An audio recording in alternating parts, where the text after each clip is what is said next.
They call it the Midnight Bus, Route 117, a night service that used to run from a small rural town out toward the city.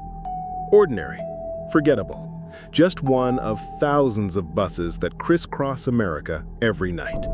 But one single trip, burned itself into legend, because that bus, and everyone inside it, never made it home.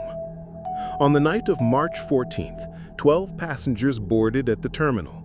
Security footage shows them clearly.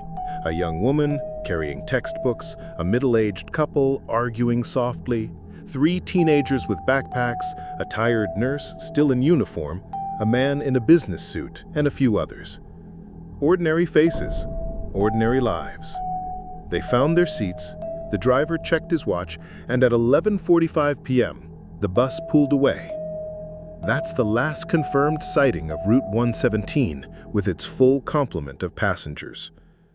When the bus failed to arrive at its destination, dispatch assumed a delay. But by sunrise, worry set in. Calls to the driver's radio went unanswered. Phones of the passengers rang endlessly, then cut to silence. At 10 a.m., state police issued a search alert. The first discovery came 24 hours later.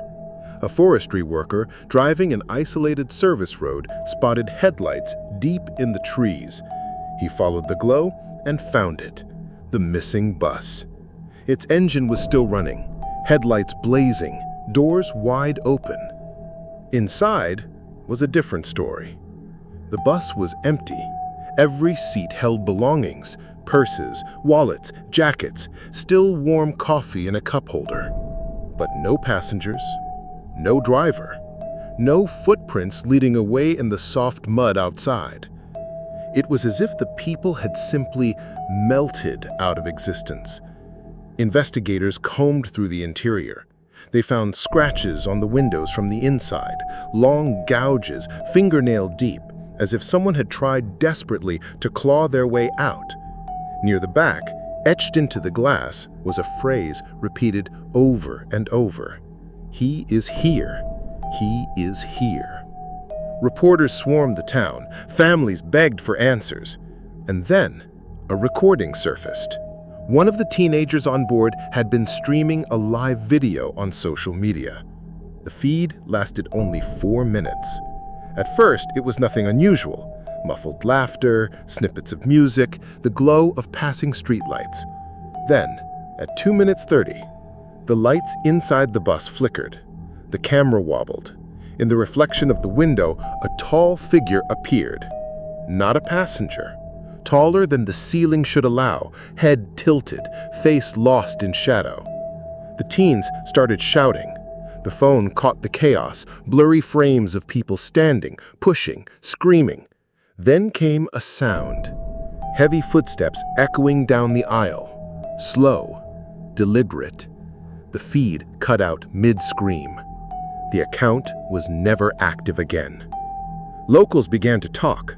Some swore they saw the bus that night, idling on a deserted road, its lights flashing in the dark. A farmer claimed he passed it near the tree line, but when he turned his truck around to check, the road was empty. Another said they heard voices, dozens of them, carrying on the wind at 3 a.m., calling for help. The official line from police was vague. Ongoing investigation, no foul play confirmed. But off the record, one officer told a reporter something chilling. The black box recorder inside the bus, meant to track speed and engine data, had also captured audio. The last 30 seconds before silence were played in a closed briefing. The officer described it. Voices screaming, glass shattering, and over it all, one deep voice repeating a phrase, over and over. Not yet, not yet, not yet. The driver, 48-year-old Thomas Reed, became a person of interest. His home was checked, no sign of him, but on his kitchen table, investigators found a single sheet of paper scrawled in uneven handwriting. Don't take the night shift, don't drive after midnight. He rides the last bus. Speculation exploded. Some said Reed had snapped, harmed the passengers, hidden their bodies. Others claimed the bus had been hijacked, but no forensic evidence backed either theory. No blood, no gunshots, no tire tracks. Nothing. Weeks passed. The bus was impounded, but strange reports continued. Mechanics working in the lot swore they heard noises inside, laughter, footsteps pacing the aisle. One man resigned after opening the doors and finding every seatbelt fastened, pulled tight across empty seats. Months later, the bus was quietly destroyed. Authorities hoped to bury the story, but legends don't die so easily. People online started sharing stories of phantom buses. A driver in another state reported seeing Route 117 pull up behind him on an empty highway, its lights too bright, its windshield too dark. When he pulled over, it vanished. And then came the disappearances. Travelers waiting at remote stops after midnight, gone without trace. Witnesses described hearing a bus engine approach, though no schedule listed a service. Some even claimed to see doors open, bright interior lights spilling out, inviting them aboard. Those who stepped closer were never seen again.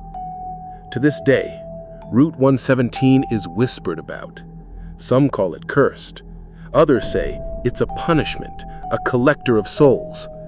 One folklorist suggested something worse, that the bus itself became a vessel, hollow and hungry, feeding on those who trust it.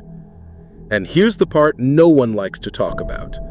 At exactly 3:17 a.m., in towns along the old route, people still report hearing it. The low rumble of a diesel engine, the hiss of air brakes. Sometimes, just for a moment, they see headlights shining through the fog. And if you listen closely, you might hear voices inside, dozens of them, still screaming. So here's the warning. If you ever wait for a ride late at night, and you hear an engine that doesn't belong, don't approach it. Don't step onto a bus that isn't listed, no matter how normal it looks. Because if you do, you won't be getting off. You'll just become another passenger on the midnight bus. And once you're on board, you never come back.